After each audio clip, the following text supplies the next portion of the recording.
El comentario del día.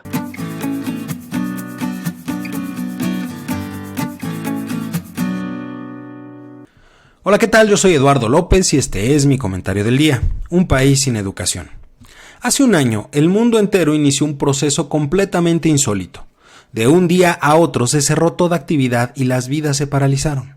El COVID-19 cambió completamente las reglas del juego. Las principales noticias de aquellos días eran sobre el número de muertos, contagiados y capacidad hospitalaria. La realidad superó a la ficción y empezaron a surgir algunas dudas muy importantes. ¿Cuánto tiempo estaremos encerrados? ¿Qué pasa con el trabajo? ¿Es seguro tener reuniones? ¿Qué sucederá con las clases? En un inicio, el gobierno mexicano minimizó la situación. En un par de semanas ya habremos domado la pandemia. Ya estamos domando la pandemia. La pandemia nos vino como anillo al dedo.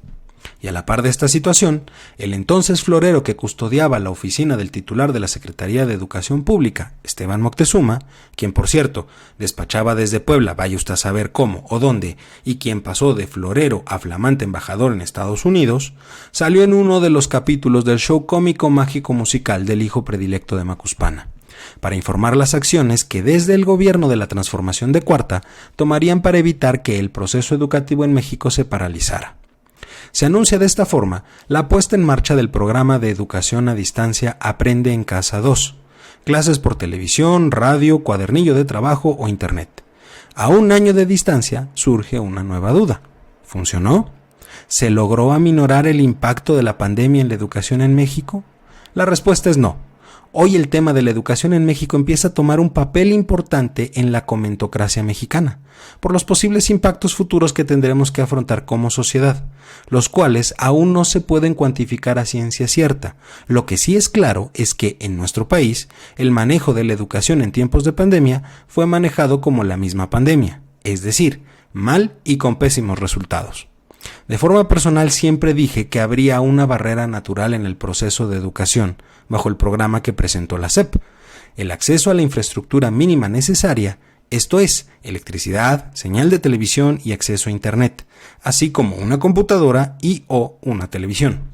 Ojo, no solo desde el punto de vista de los alumnos, también de los docentes.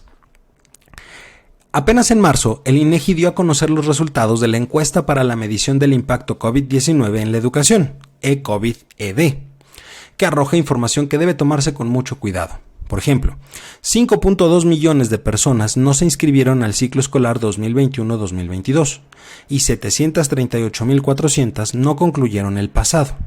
58.9% fue por motivos relacionados con la epidemia, 8.9% por falta de recursos y 6.7% por tener que trabajar. Del grueso de deserciones, es decir, de los que están relacionados con la pandemia, 28.8% fue por pérdida del contacto con maestras, maestros o no pudo hacer tareas. 22.4% alguien de la vivienda se quedó sin trabajo o redujeron sus ingresos.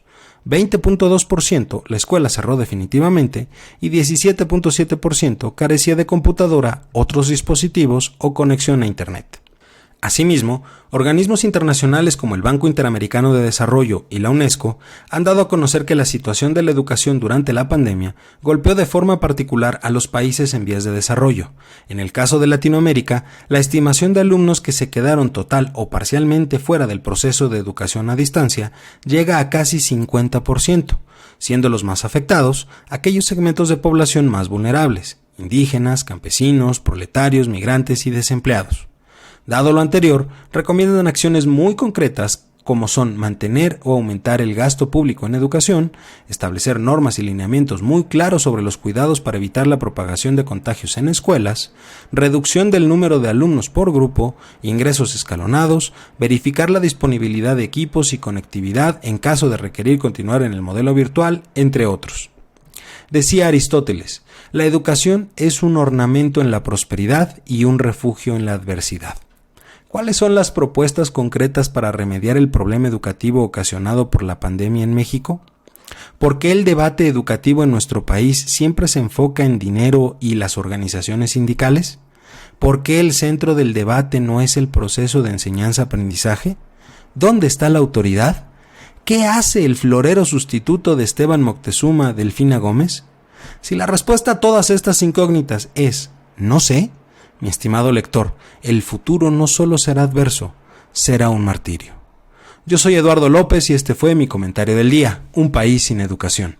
Recuerda seguirnos en todas nuestras redes y plataformas que encontrarás en el sitio flow.page/comentario del día. Cada semana nuevas columnas de opinión y programas de análisis en vivo.